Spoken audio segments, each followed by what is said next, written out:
Should I buy a used car or a new one? How many years old? How can I lower my insurance costs? What's the best way to calculate the total cost of ownership?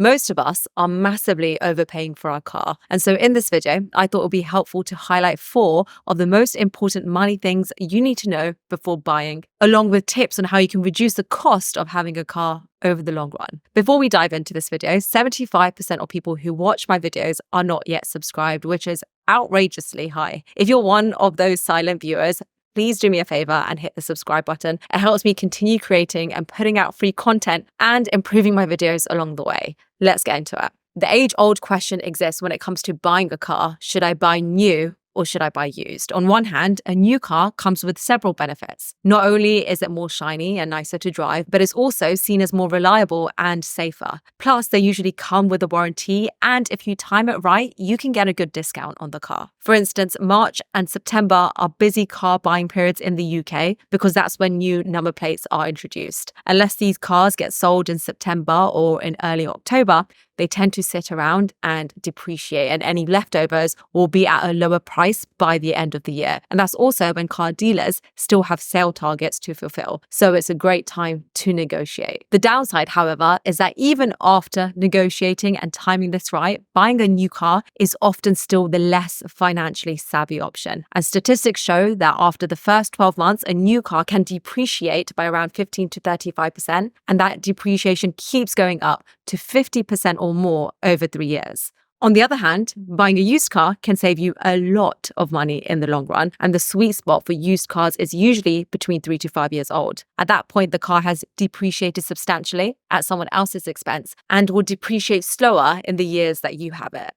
The downside, however, is that used cars may need more maintenance and repairs because it comes with wear and tear from previous owners. And this can really add up over time, but I'll come to some of my favorite tips on how to offset those costs later in the video. Number 2, factor in the all-in price. You can have 2 people buy the same car at the same time, but pay very different amounts for it, purely down to the way they bought the car. The most common ways to buy a new car in the UK is to buy it outright, hire purchase or a bank loan, a lease or a PCP. And depending on which one you choose, it can cost you thousands more or thousands less. To give you a high-level overview on what each of them are, the outright way involves paying the full price of the car on day one. So you don't have to worry about any payments or interest going forward. What you see when it comes to the car price itself is what you get. The second way is to buy a car through finance. And in the UK, if you're buying it through the car dealership, this is often referred to as hire purchase. And with this, you pay a deposit for the car or a lump sum at the start, and then you borrow the amount that's left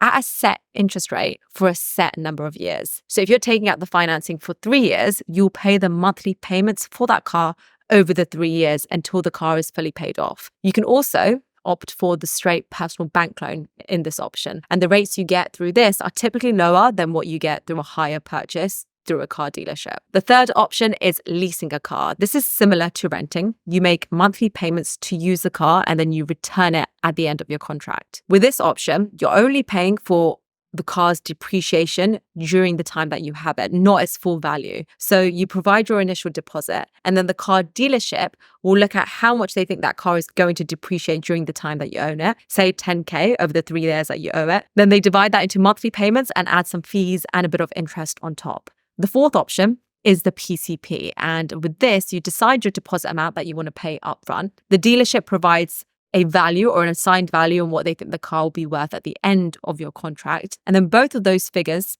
are added together and subtracted from the cost of the car. And what's left is divided into monthly payments. When the contract ends, you can either return the car, you can use that final assigned value to part exchange the car, or you can pay for that assigned value, assuming it's still what the car is worth, to keep the car. The total cost depends on which of these financing options you choose, the length of the contract, the amount of your deposit, and which car dealership you go for. The price can vary between car dealerships because some of them can offer greater discounts or contributions than other, so it's worth shopping around. I've created a video explaining exactly in detail how to calculate this cost with the real examples using an Audi A3 and I will link that over here. If you are interested in this type of content and you're looking for more money tips and practical lessons that you can use straight away, I have a newsletter where I share some of my best tips. I go into a lot more detail on some of the topics that I cover on my YouTube channel, and I also share a lot of hacks that I don't talk about on social media.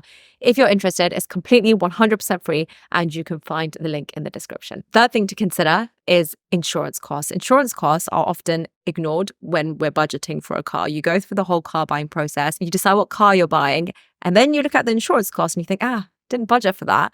The good news is that you can get some good deals depending on your driving history, the car you're buying, where you live, and what insurance provider you're going for. Couple of tips. Firstly, shop around, not just when you first get the insurance for a car, but every year after that, whenever it's time to renew. It costs an insurance provider more to lose you than it does to keep you. So tell them you've looked around, you found competitors offering the same cover but for less. Give examples of what other providers are offering and at what price, and use that to negotiate your cover down. And the fourth thing to look out for is maintenance and repairs. The average used car driver spends around £1,300 annually on car repairs and maintenance. This number includes petrol, repairs, and breakdowns. 2 tips to keep the repair costs low. Firstly, know that you have other options beyond just going to a car dealership when it comes to maintenance. Whilst, some premium car owners may prefer to have their car serviced at the dealership and only at the dealership, it's worth knowing that local garages can often provide a very high quality service at a much lower cost. And if you're still concerned about the reliability and the quality of service that you can get from local garages, you can opt for an authorized garage